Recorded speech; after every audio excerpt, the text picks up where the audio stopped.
you copy like this. Okay, what I can see is that you ignore this damping term. I ignore this damping term.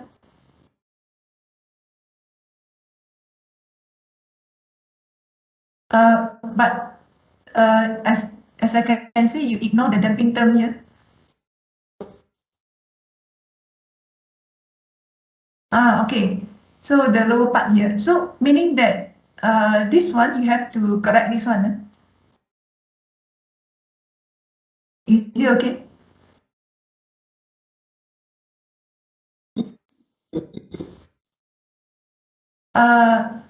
Because all right, okay. You said you by adding damping term. That is okay. It's okay. So for here, I don't want to disturb your flow of explaining the things. Okay. So you add the damping term, so you have something like this. That is okay. That is your derivation.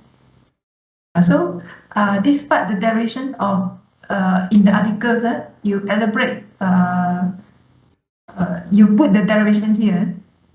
Same as narrating, you put the derivation here for in order to obtain the results of these two results. This and this result. Of course, I can see it in your thesis. But I want to stress here. You need to put the derivation here. But for the conventional, as I mentioned just now, the P1, P2, P3, the derivation you put into the appendix. But the derivation in order to obtain the results in the article, you put it here, put in your chapter 4. Right? It is no more 3.26. I don't know what is the number after you rearrange. Okay, and then you put your derivation here. So okay, I want to highlight here the page number here should not be italic.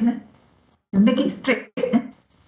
Okay, and of course to elaborate the sentence, to elaborate your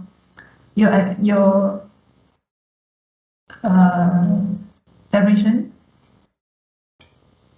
is depends on how you write.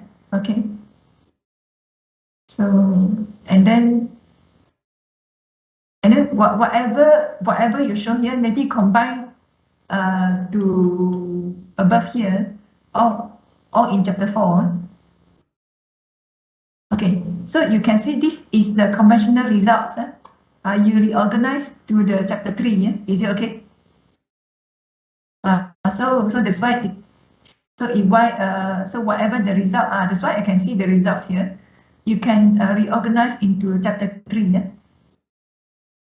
Okay, and then I think this part remain as chapter 4. And then it depends on how you look at the sentence, make it. Okay, so to derive the weight equation is relevant. Okay. So just now you have the Maxwell equation. So this part you have to combine with the wave equation.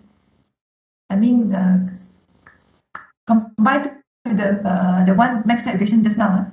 Combine to the subsection 4.1.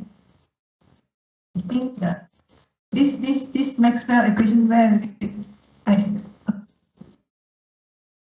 right. So you try to combine it and see how you write. And for this, you write the wave equation. All right, you derive the wave equation, and then also you derive the B. Right. The B that you do it just now. So your ideas is jumping around. Right.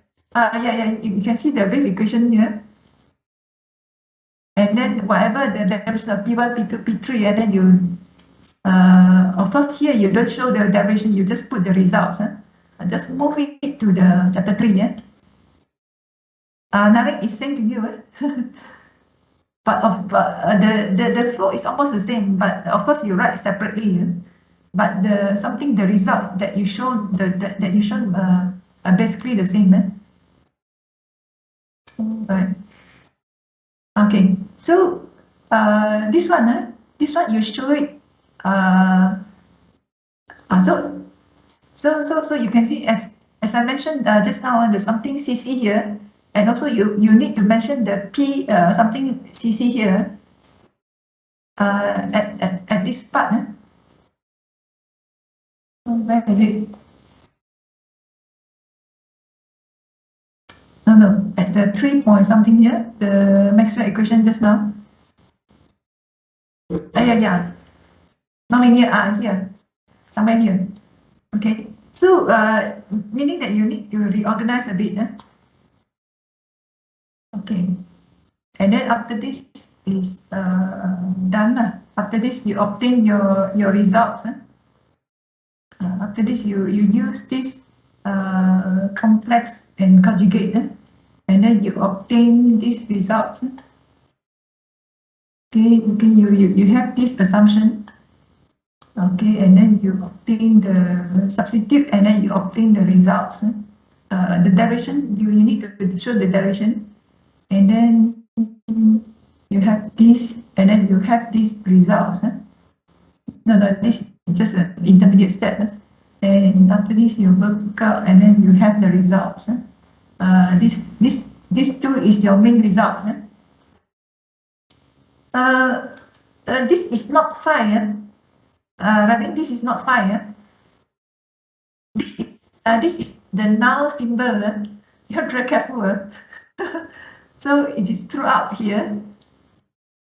Okay, this Saturday and Sunday, you really need to work through this. You know where is it or not? This is null.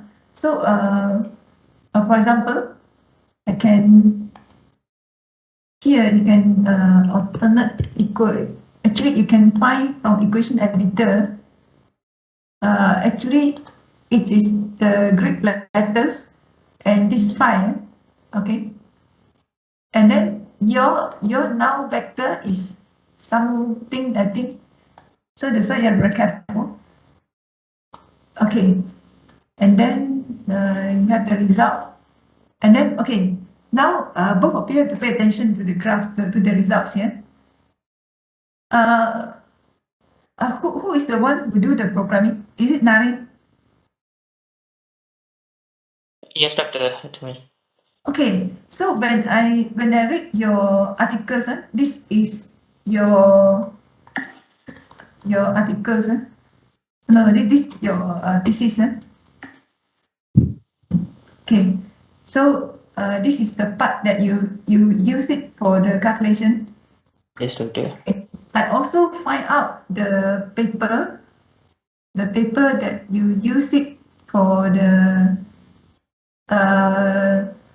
for this. So you use the paper 10. Yes, doctor. Article 10. Actually, you cannot use that approach. Okay. This is the approach. Let me find this because this morning I managed to download. Okay, you can see this is the article that you use, right? Yes, doctor. You cannot use it because they use the different model. This is totally different model from the Duffy oscillator. Okay, doctor. And then, of course, when you use the model, you can plot the bistability graph. Okay, but I know that if you look at this, if you want to plot this graph, it is quite difficult. Okay. Last time I said you need to plot this graph P versus S. Yes, doctor. It is very difficult. It is very difficult because you, as I said, you need to base on these two results, and then at the same time you need to get the gamma prime because the S here. Because if you have these two equations, you can determine your P already. Okay, you can determine your P already, Yeah. and then if you have this